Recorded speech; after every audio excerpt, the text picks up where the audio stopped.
I did not cry for the first 6 months of the pandemic. As a child, my family used to tease me because I cried easily. I remember one of my cousins being confounded by my rush of tears when he accidentally popped a balloon that a friend had given me for my birthday a few days before.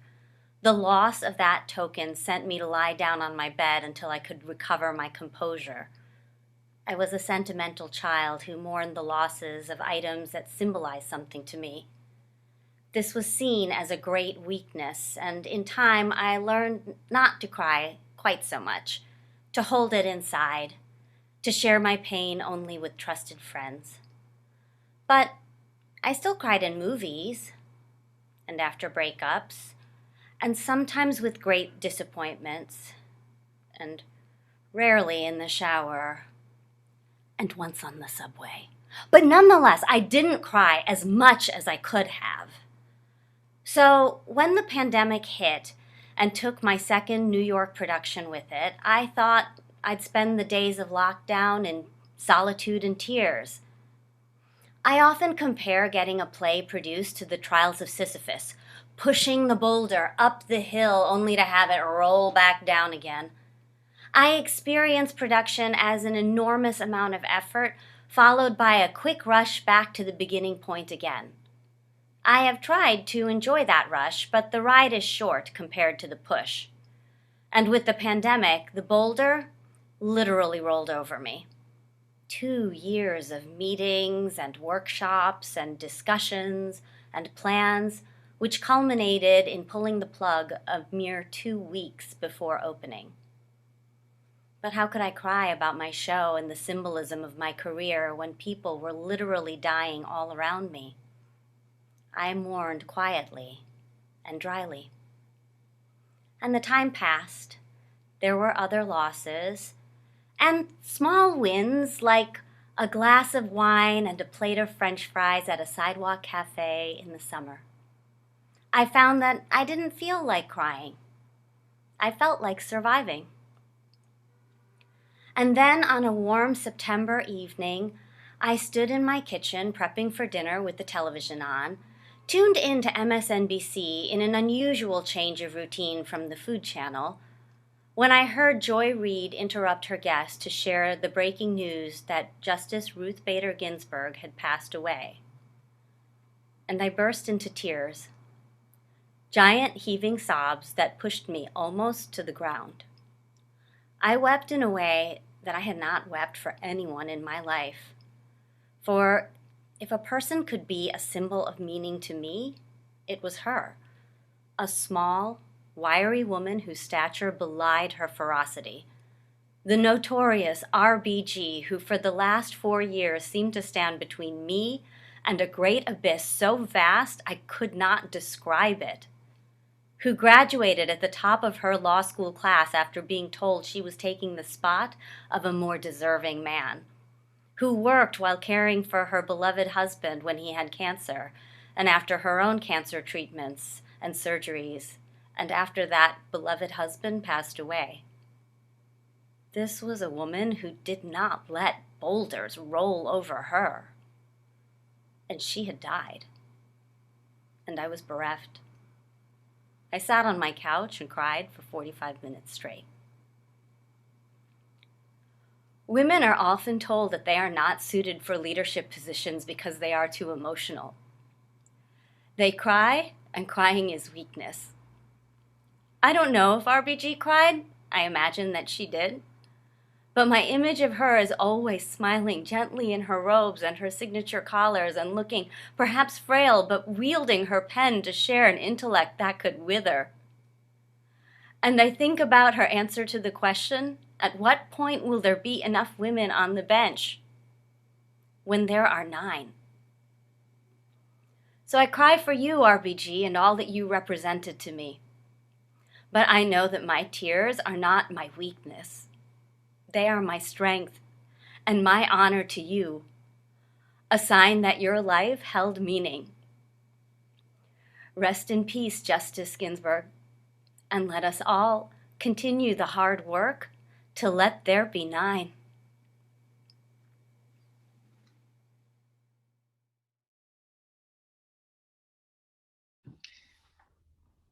Typhoid Mary sits in front of her little abode facing the East River on North Brother Island, where she's been quarantined since 1915. An attentive little dog sits at her feet. She bows her head.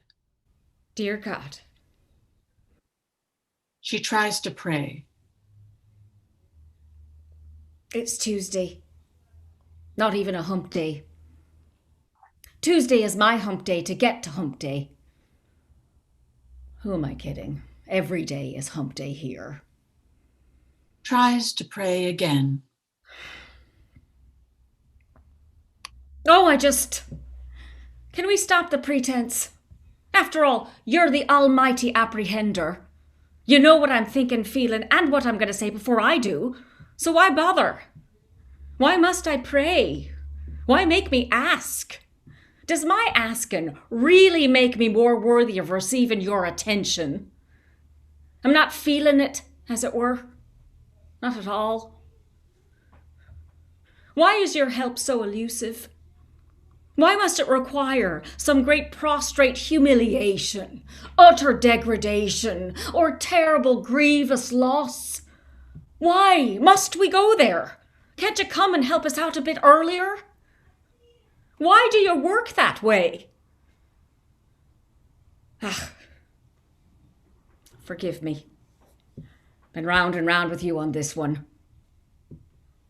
Do you work that way even? I'm just guessing. The whole lot of us are, banking on our self-effacing manner with you to get us through the pearly gates. Or get us a bone down here while we wait for our time's up. I'd take a bone. Even a very wee one. I'd share it with Mr. Peach here. I'm not greedy. Not anymore.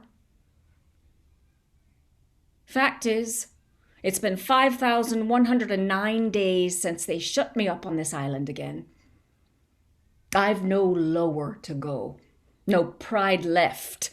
Save that I haven't completely gone off the deep end. Literally, God, I've sewn rocks into all my skirt hems and almost daily imagine myself walking straight out into the deepest part of that murky brown East River, mercifully disappearing down, down, down, down.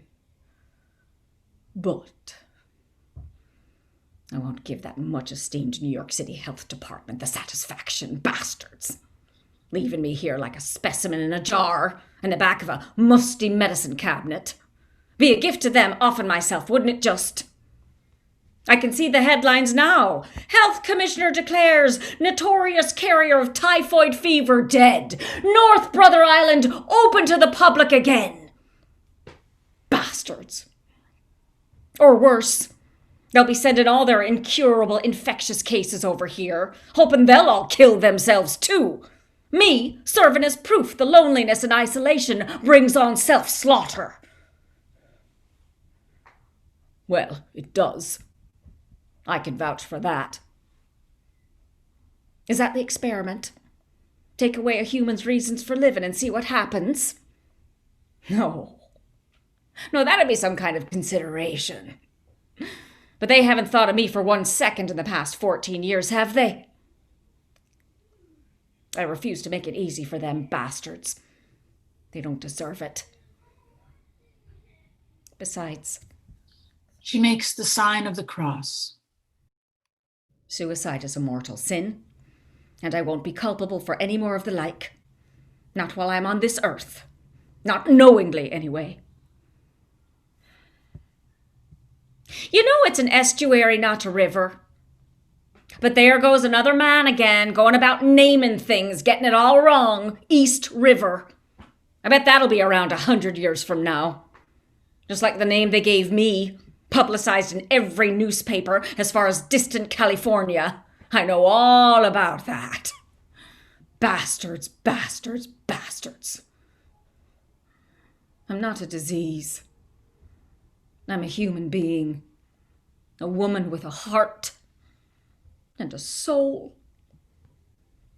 If you can call any of that pride, well then I suppose I'll never be humble enough for your grace. I suppose I'm living on spite, but what else is there? No friends, no relations. No one who truly loves me is even alive anymore. And most who knew me think I'm dead, or wish I was. I've forgotten what to reasonably ask you for. Nothing seems possible, or everything does. Freedom, companionship, peace,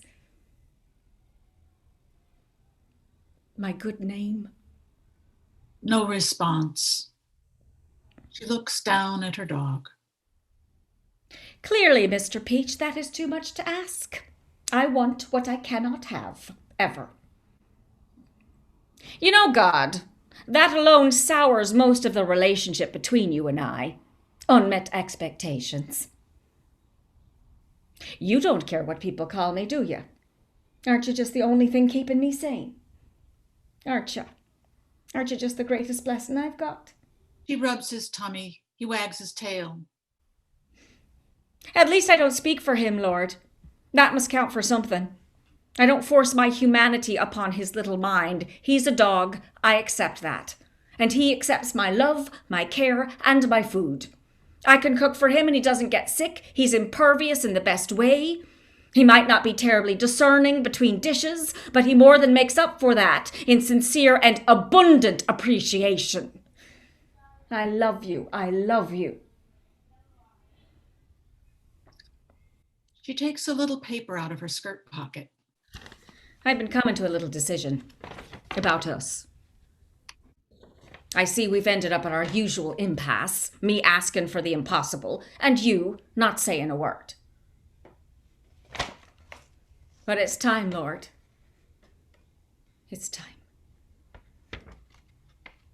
If you can't forgive me, I'll do it myself, like everything else. And I've not read this aloud. This is a cold read, so bear with me.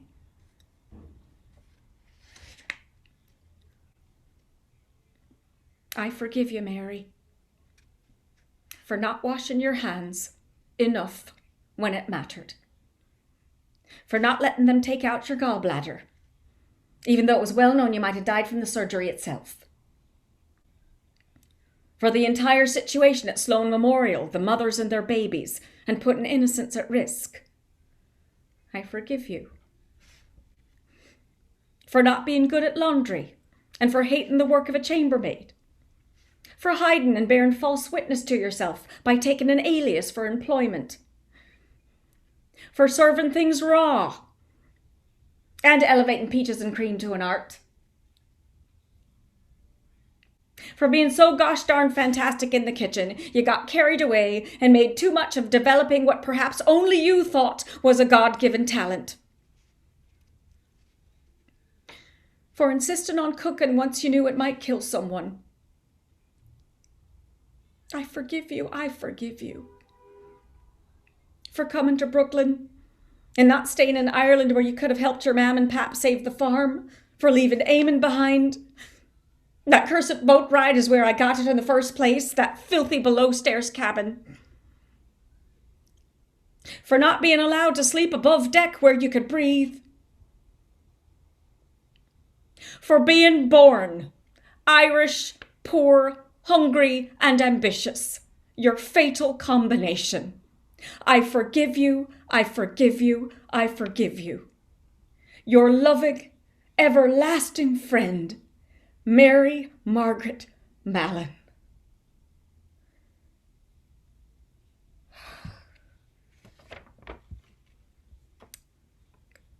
Gosh,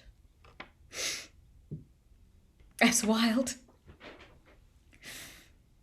That feels good. Right, Mr. Peach? If I can do it, God, why can't you?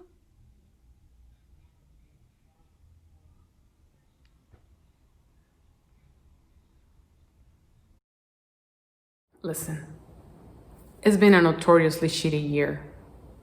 There's no shame in acknowledging so, is there? In light of the many lives lost, it feels hard to complain about the small stuff. But little moments is what life is made of. What's the point of maintaining a calm demeanor while whispering our despair? My aunt, who's bipolar, feels the weight of the world on her shoulders. I try to alleviate her sorrow, letting her know she's not the only one.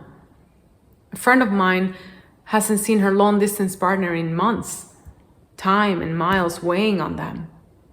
Another contracted the virus 2 days before moving to another state, weakly lying in bed, on her own, feeling vulnerable and scared. And a childhood friend lowers her voice when telling me she's dealing with 2 teenagers who are extremely anxious and frail, and she can barely take it anymore. It makes me feel silly to be hurting over losing a job due to a COVID protocol I had no control over. And yet, it's been months without work, without friendly gatherings that include hugs where no masks are needed. Today I feel cynical and ungrateful. I can't look at the growth that critical times bring. I feel like tearing every book that tells me to accept the present moment as a blessing and that what I lost wasn't meant to be. I feel like kicking and screaming in front of people who lovingly tell me everything happens for a reason. Does it?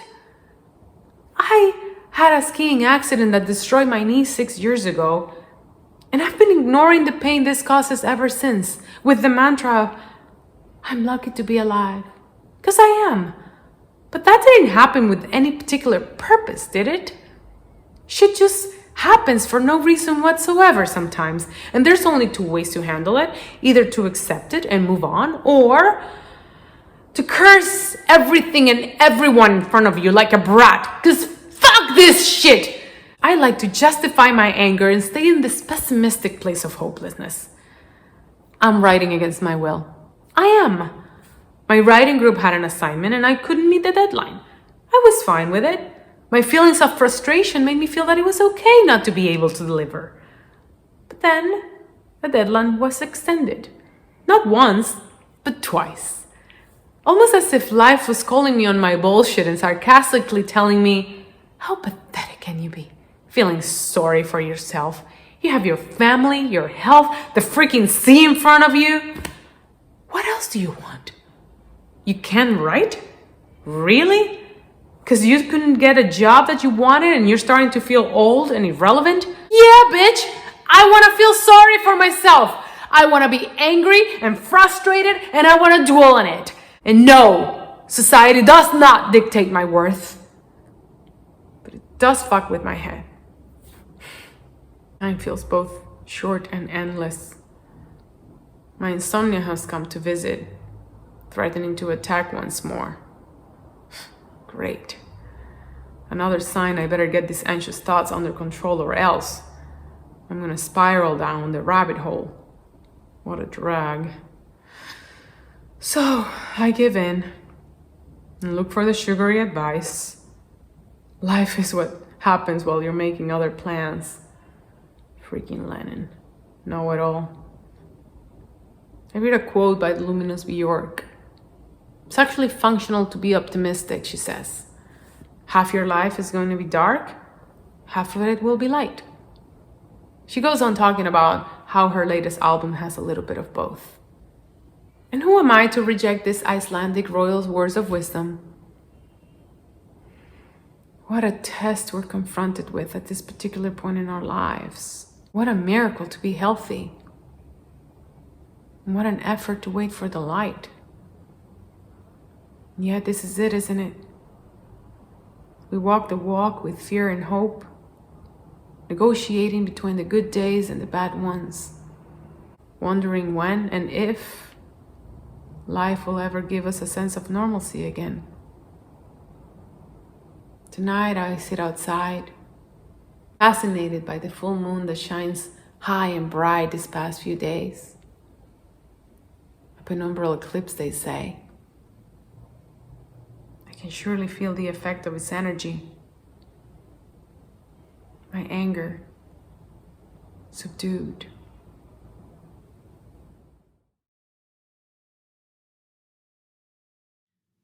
Dear Egg Donor number 140, I am writing to say Thank you.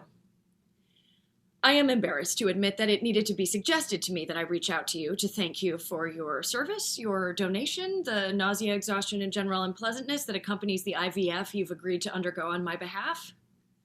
Actually, it was suggested to me that I might like to give you a gift, as if the $12,000 weren't sufficient. I might like to give you some essential oils, some flowers, or a totem of some kind to accompany the, and this point was stressed, handwritten card. What do I give to the woman who is giving me the gift of time? I never thought I'd need to borrow time. I mean, look at me. I'm youthful. I just had my Botox touched up, so I look extra youthful. My life looks like the life of a 28-year-old. I go out. I have fun. I am up for it. I had no doubt that my ovaries would be up for it too. My eggs are fun. No. My ovaries are indeed 44 and a half years old. My eggs are raisins. And if I'm going to have a baby, I need your eggs, your 28-year-old eggs. Donor number 140, you are my portrait in the attic. You are time. You are 16 years. You are Back to the Future. You are my DeLorean. What do I give to the woman who's giving me the gift of time? I can't decide. I can't decide anything yet. I decided. For the first time, on July 21st, I liked the numerology. At 7:21 on 7/21, I sent an email in my electronic transfer with my 10% deposit. There was a cardinal outside my window. Surely that was my father. And then later a goldfinch. Surely that was my mother. The ancestors were aligned. This was the right thing to do. I made a plan. I made spreadsheets. I did the math. And then I got busy. I did my life, my fun, up for it things. And at the end of August, I got an email. Hey, girl. Hey, you up? Because donor number 140 is ready to go. Great. Right? Great. I've decided, right? I'm ready to do this, right? Let's do this. I went back to the tiny fertility clinic at the end of the cul-de-sac in Wisconsin where everyone looks like me. A dozen tall, smiling, blonde women. We're all probably distant cousins from good farm stock who came over in droves in the late 19th century to farm the impossible prairies to make things grow in the barren landscape. They're all so friendly. Beneath their masks and their face shields, they all have a purpose. They're here to give time to people who have run out. That will be $1,090. What am I paying for? Your appointment today. What am I doing today? Sign the consent form for the procedure. What are these? Fill those at the pharmacy. There's a risk of infection. My God, how much blood do you need? Undress from the waist down and place your feet in the stirrups. Wait, what? The doctor will be in shortly. The doctor is the most gorgeous woman I have ever seen. She is the queen of the blonde Viking warrior women. She is the tallest of the 12. Her skin is flawless, but something around the eyes gives away that she is at least my age. And my God, I think she's pregnant. I almost blurred out, my God, are you pregnant? Before I remember, you never ask a woman if she's pregnant. I'm Gretchen, of course. It's so nice to see you. Now, how are you? I'm fine. I'm totally fine. If feelings come squirting out of my eyeballs, don't be concerned because I am fine. Okay, then. Now, we're going to see your uterus on this TV screen. You're an actress, aren't you? But I bet you never seen your uterus on TV. Oh, this might be uncomfortable. Oh, that a girl. Oh, wow. Oh, now look at that. Becky, look at this. Oh, that is a gorgeous uterus. Really? Oh, Becky, get Liesel. Liesel, she needs to see this uterus. I thought, oh, I have never seen such a gorgeous uterus. Look at that. No fibroids, no cysts. Oh, you're good to go, girl. You go, girl. Oh my God, was that a high five? You can get dressed and meet Bree in the back. Good. I like Bree. The person and the cheese, but in this case, she's the person. She's the one who deals with feelings, and I feel like I am about to feel something. In the back is a conference room. Lined with awards, plaques, celebrating a job well done by Paul. Who's Paul? Where are you, Paul? Why isn't the award-winning Paul here today? Why did you leave me alone with all of these women, Paul? The walls are paneled with heavy wood, like a law office or a funeral parlor. Grief hangs on the walls and surrounds the highly polished table and the fancy spinny chairs. This is the place where people get bad news, where couple after couple are told they're never going to be able to have their own baby. The IVF has failed again. Their last best hope didn't work. It also feels like the kind of place where big checks get written. Maybe if they didn't have such expensive wood paneling and such fancy spinny chairs, I could get this whole thing done for a whole lot less. But the conference room has a big window. And the last time I was here, the first and only time I have been here, the cardinal came to visit. This giant, bright red bird knocked into the window repeatedly, trying to tell me something. Surely he'll come again today. He will, won't you, Dad?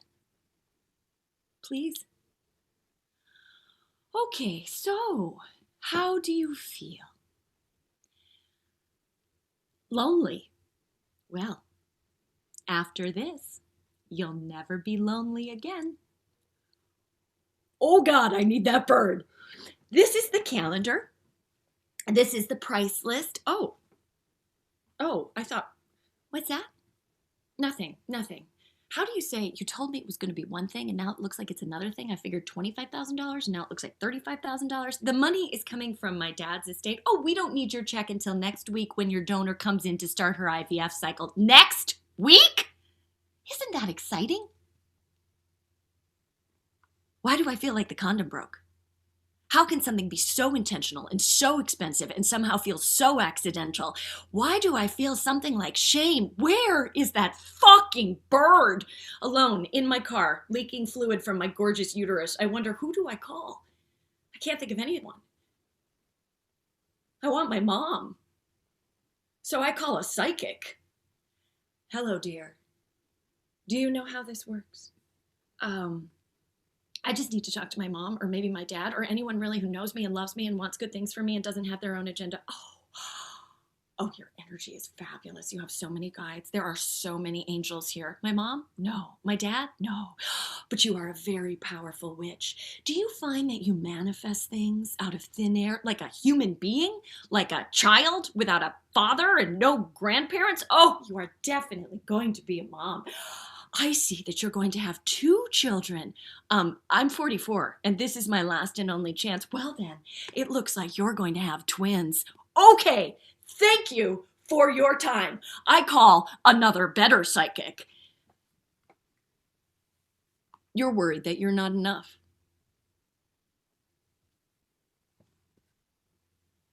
But you are not alone. You are not making this decision alone. You are deciding along with the soul who is waiting to come to this plane as your child. You listen to them. You have a conversation with them. And remember, you don't have to do this. But what about that soul? Like, if I decide not to do this, what happens to him? It's not like body snatchers. The soul that is meant to accompany will find you one way or another, if not this time, then next time. Did you hear that? What? The sound of a child laughing? No. I did. I heard a child laugh. He sounds nice.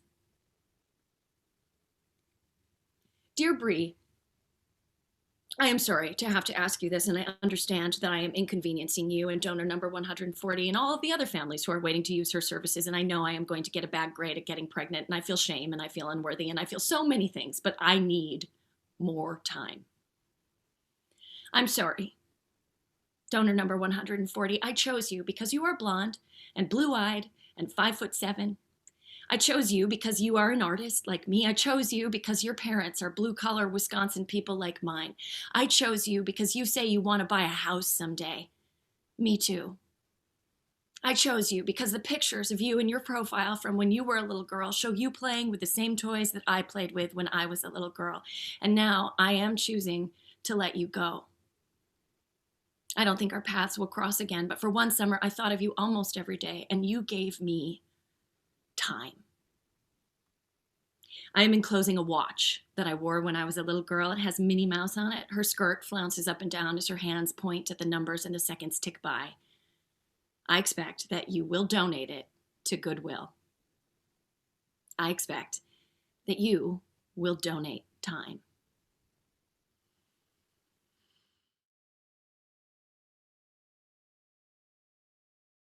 A dog and a cat at Christmas.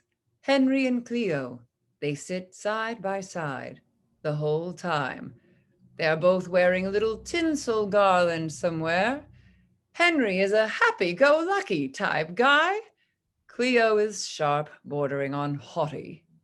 They both stare up at the new Christmas tree. She licks her paw. He licks her face. She bats him with her paw. He wags his tail. They are still. They stare at the tree before them. We got a tree. You like it? Yeah, I want to pee on it. I did. Oh. Huh. Yeah. She licks her paw. You know the gerbil. Gabe? You saw Gabe? He's been lost for days. You saw him? Is he okay? I ate him. You what? They forgot to feed me. You ate Gabe? A gerbil's just another form of mouse. I'm a cat. It's what I do. Especially when they don't feed you. But he was our friend. He was a good friend. He was a good friend. In my time of hunger, he fed me. But it wasn't him giving you the food. It was him as the food. Who's arguing? He was a very good friend. Thank you, Gabe. Oh, that is just horrible. You're horrible. And you smell like a dog. I am a dog. And I'm a cat. It's my nature to kill. I'm a killer. You got a beef with that? Take it up with God. Well, I just might at that. Good luck. Busy time of year for the Celestials. Circuit overload. The holiday blues. Tough time of year when you're being forced to be happy when you're not. Ugh. The metaphysical pain of it all. What? Never mind. Pearls before swine. Pigs are the smartest farm animal there is. Do they eat their own poop? At least I don't eat my own poop. She stares at him pointedly. Hey, I don't do that anymore. Yes, you do. I've even seen you eat my poop. Never. You're a litter box chow hound, and don't try to deny it. Suddenly, out of nowhere, a beautiful choir sings Silent Night. The animals are transfixed.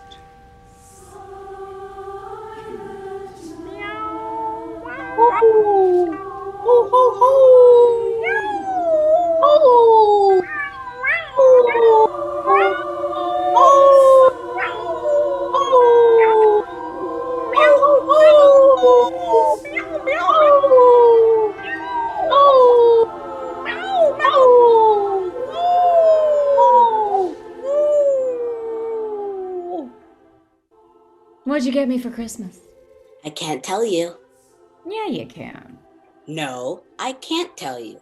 I want to tell you, but I can't. But I can tell you I couldn't decide. So I just got you them, all of them. All of them what? All the different presents. Cat wasn't expecting this. That's ridiculous. How many? 7. You got me 7 presents. He wriggles with glee as an answer. She ponders, possibly in the shadow of guilt. What'd you get me? You eat my poop. That's gift enough. I bet you got me that big dried pig's ear I've been wanting. The smoked one. You did, didn't you? You did. I know you did. Yeah. You guessed it. My present. Big dried ear of the smartest farm animal. Hey, you know that too? You're the one who told me. So. They suddenly gasp in unison. The Christmas tree lights just came on. Their faces are illuminated with many colored lights. Ooh. It's stunning. Like a bunch of lit up M&Ms you could eat. Like chocolate stars. But we can't have chocolate, because it can kill us. That's an urban myth. A what? Never mind. Hey, they have candy canes on the tree. Want to go eat them? If you chew one of the electrical cords for the lights, you'll die. I will? You might. Huh. Just don't. Don't what? Chew through the electrical cords, you idiot. Aw, Cleo, you love me. You don't want me to die. Oh, shut up. Okay. Hey, Cleo. Yes, Henry. Merry Christmas. Merry Christmas, Henry. She licks her paw. He licks her face. She does nothing. End of play.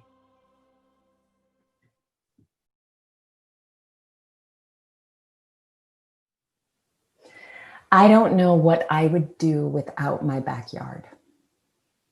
I grew up in the Rockies, breathing mountain air and hiking sometimes for days at a time. And if you had told me then that one day I would be thankful for an 18 by 40 foot patch of urban dirt surrounded by a parking lot and yards of decrepit cables, I would have made this face. But I am full of gratitude to have this place to escape to. I escape with my coffee. It's one of the ways that I have made it through staying in my neighborhood and sometimes my home for days at a time. It's been like this since March 15th, to be exact, the last day that I touched a doorknob that wasn't mine. I will sit out there even if it's raining or freezing. Warm mug in my hand, cold wrought iron chair under my legs, hot sun rays on my face, and a slight crisp breeze. I can breathe here with the birds and their hyper chatter announcing that spring is coming. So many birds now. The whole world has changed and ended for some, but spring is still coming.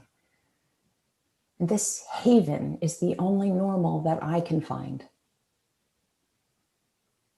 One day, I had just settled into the chair when I heard the distinct warble of a woodpecker.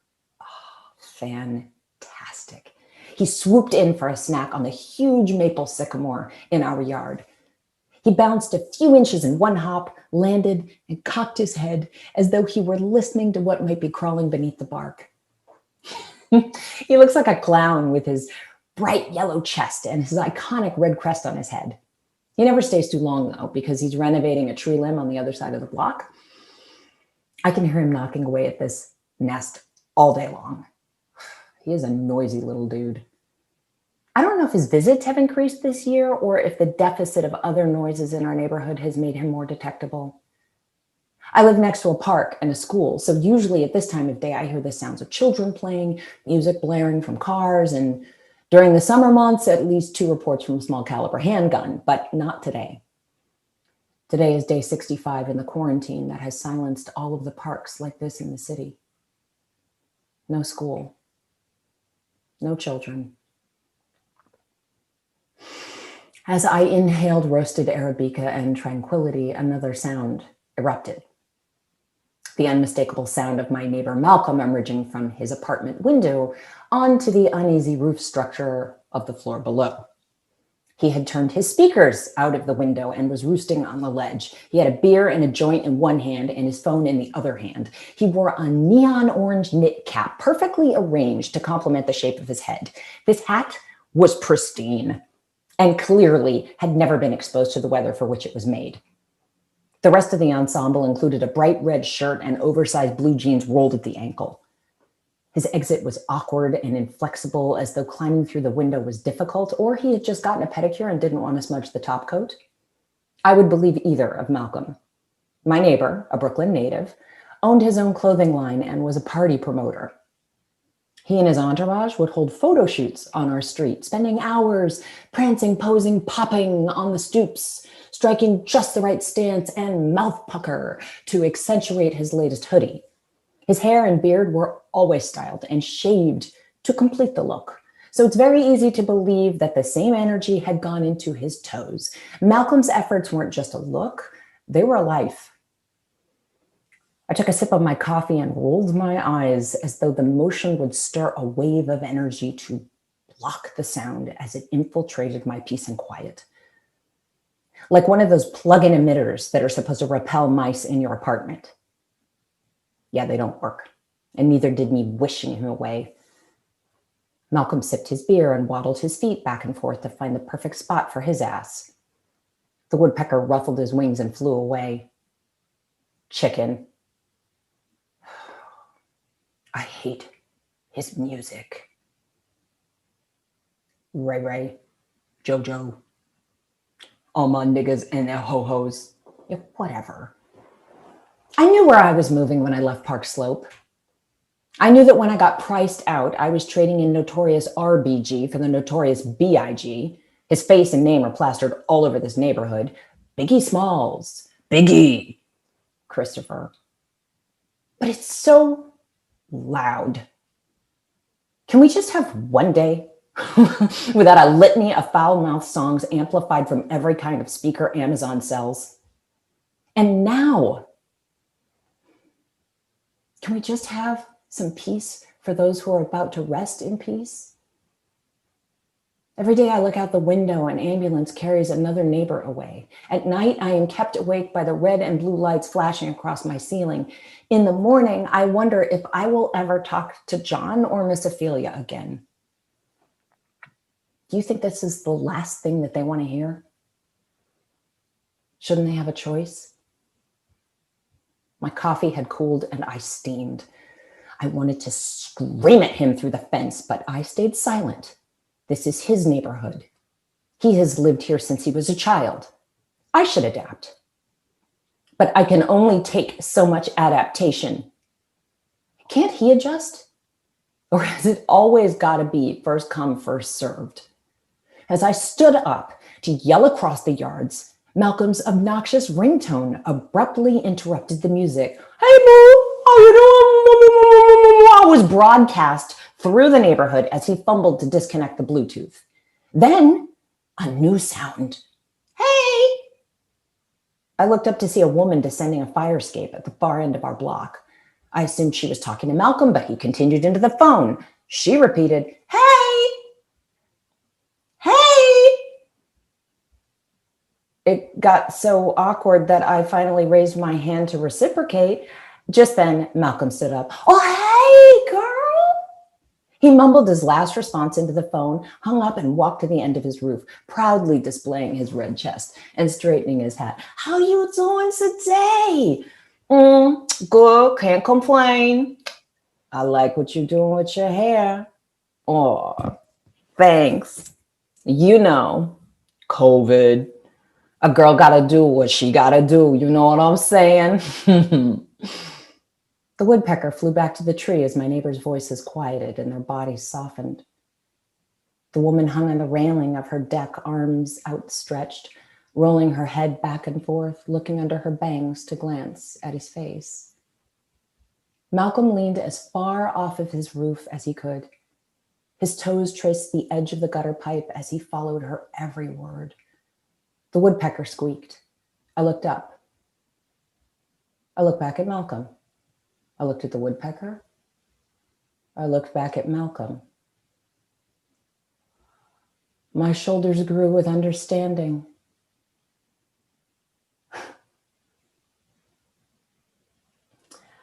All that time I had spent out in nature when I was a kid, I learned a lot of things. And today, I learned one more.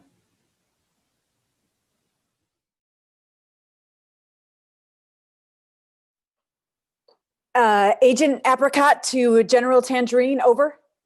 Agent Apricot to General Tangerine, over. Code deep fried turkey, over.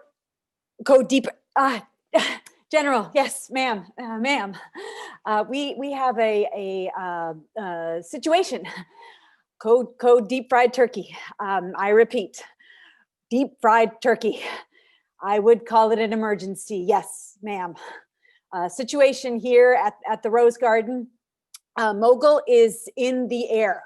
I repeat, Mogul is 75 feet in the air. Nope, not wheels up. No, he is floating, sort of hanging, hovering in the air above the RG, 100 feet now. Yes, ma'am. Well, I'll try. Mogul was at the podium speaking to the press, some of the press, and he said, he was saying, never bet against me, when suddenly, whoosh, he was lifted, kind of catapulted into the air. No, not shot. Well, no, well, it doesn't seem so. There's no projectile that we can see. He just was sort of sucked into the air, and now he's just hanging there.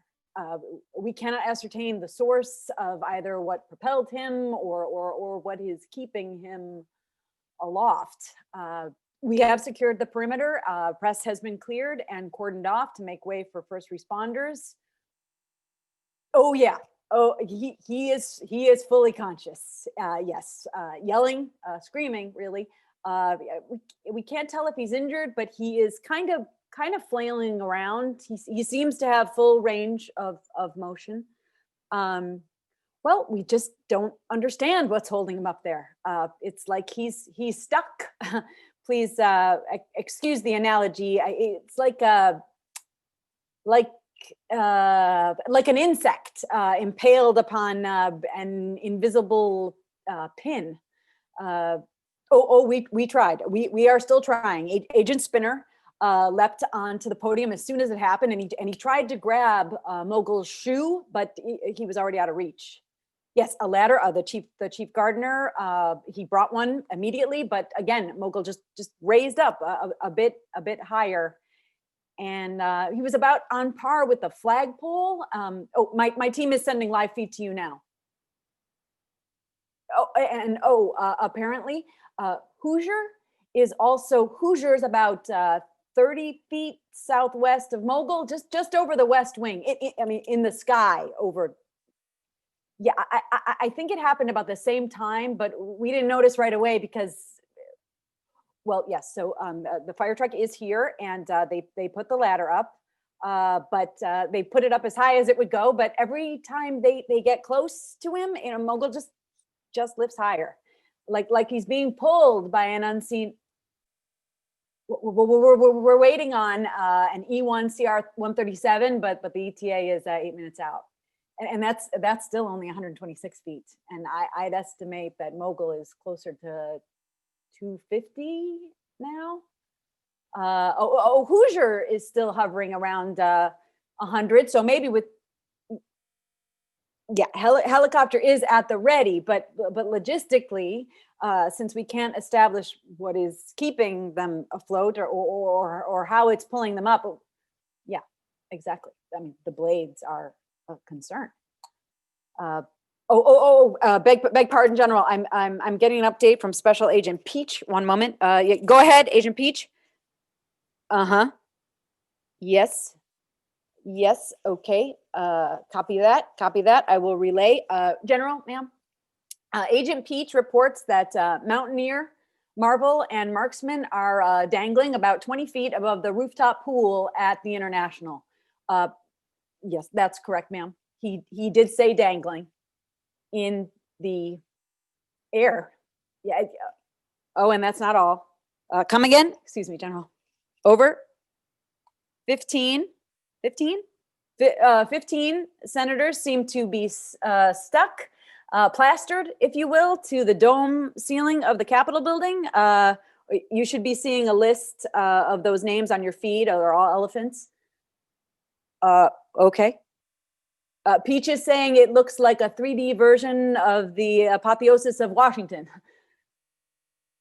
Well, sure. We have snipers at the ready. I mean, We were thinking of trying a lasso, if we could hook it around Mogul and just pull him down. Oh, okay. Hold on. Well, they just tried throwing life preservers to Mogul and Hoosier, but they're just kind of bouncing off. Yeah, it's like they're each surrounded by a force field or a bubble of some kind. No one seems to be able to get close, and they just keep flying higher. It's like, well, again, forgive me, ma'am. It's like he's a hot air balloon or a helium balloon with no strings. Oh, one moment. Agent Peach is transmitting more reports. Okay. Muse and Hummingbird have been spotted circling the top of the Washington Monument. Blueberry is somersaulting through the air above the mall. Midnight and Lapdog seem to be fighting and losing their battle to cling to the Capitol spire. Kegs, Whisper, and Almond Joy they're almost windsurfing over the Supreme Court building with their robes acting as sails. And Huckleberry and Spice seem to be clutching some sort of shrubbery as they drift above the Lincoln Memorial. Oh, and there was a MAGA rally of about 100 who are now floating down Pennsylvania Avenue like a red-hatted Macy's Thanksgiving Day parade. There's no visible physical injuries, but there's a lot of shrieking and wailing. So it's hard to, I don't know, how are we gonna get them down? Ma'am, do you think, could it be aliens? I mean, just means there's no logical Oh God, General, are you seeing on the feed? Are you seeing what I'm seeing overhead up in the sky? There's writing. There appears to be black smoke sky writing. But I can't see any source. There's no plane, no drone. It says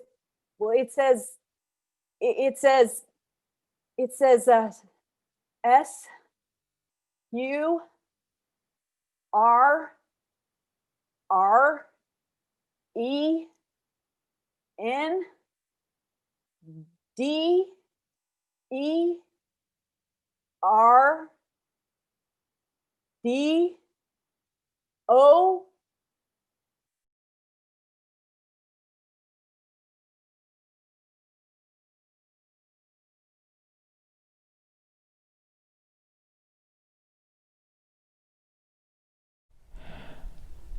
When I was 12, I got to go to music school full time.